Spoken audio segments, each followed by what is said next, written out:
I hired a contractor, and it was wild for me because I was charging a client like $100 an hour, and I was working 80 hours a month for them. So then I hired a contractor, and I was like, hey, what if I paid you $70 an hour for 65 hours a month? And he was like, that sounds great. And that was the first time I was like, whoa, I literally just bought back 65 hours of my time. I get $15. Yeah, it's like $30 an hour margin on his time for not having to do anything. And then I'm still involved 15 hours a month for meetings and strategy and making sure he's doing the right stuff. This is awesome. So then I just was like, I should do that more because that sounds great. Yeah. So we kept closing things slowly. And then we had a solid uptick in April. How are you acquiring clients real quick? Like, where were these clients coming from? LinkedIn and I had a podcast. So you were drinking your own whiskey and Yeah. Like I just did the same stuff I told everybody else to do, which is shocking. It worked. funny how that happens. So from like October until March, I only had like the one contractor that was working for me for like 60 hours a month. And he started in January. And then I had another guy that would help me out on like ops stuff for like 8 hours a month. So for context, we got up to like 50 to 60 grand in revenue coming in per month with like me and like 2 80-hour a month contractors, which is stupid because I was working like 120-hour weeks.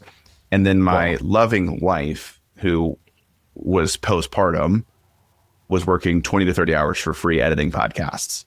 So like it was a family endeavor to build up the bank account because before I hired people, I wanted a stacked bank account. So it was in April that I was like, I want to hire some more contractors. So I hired a bunch of people part-time as contractors, and then they all scaled to be full-time by July. And then when July hit, we then went on a tear. So there's like a million little decisions that you make along the way. And I think some For sure. people agonize over. So for example, one that I'm interested in is contractor versus W-2. How did you decide on which way to go and that it was best for the business to ultimately bring people on that way? And then you've also talked about a few false starts that you've had, like that didn't work out so great. Like you've hired too many people at once and that like puts a ton of drag on the company. So I'm curious, like how you thought about all that and worked through that. So for starters with contractors, it was, I needed help and I literally didn't know how to legally hire people as W-2. So that was just easier to get it started. And then I ended up going to a fractional HR company that started with us in July. And I was like, hey, I have a bunch of contractors that want to work here as FTEs. Can we get them set up as W-2 employees starting January 1st? Yeah, that sounds great. So I always had the intent to inevitably transition from contractor to W-2 when I even hired these people. And I just said, this is a contract to hire role. We're a 6-month-old company. So like when I would interview people, I would say, I literally don't know how to hire W-2 employees. I'm working on it. So we will get there. But like, I need help now and you need work. So do you want to do it? And they're like, yeah, that's great. So really not that complicated, shockingly honest and simple. But it worked. Shockingly honest. Yeah. Like I'm a good marketer and now I have to figure out how to be a business owner. That's a bigger shift. Yeah, it's huge. And what I will call out, and like, this is what I know now, I've learned a lot of lessons on this front. So like one, people that are willing to work as part-time contractors as like essentially a day job were not the best talent because they couldn't find other things. So like everyone that we hired, other than 2, I fired 7 people because they were not good. They didn't have other employment. They could not get other employment and they didn't know how to do the job.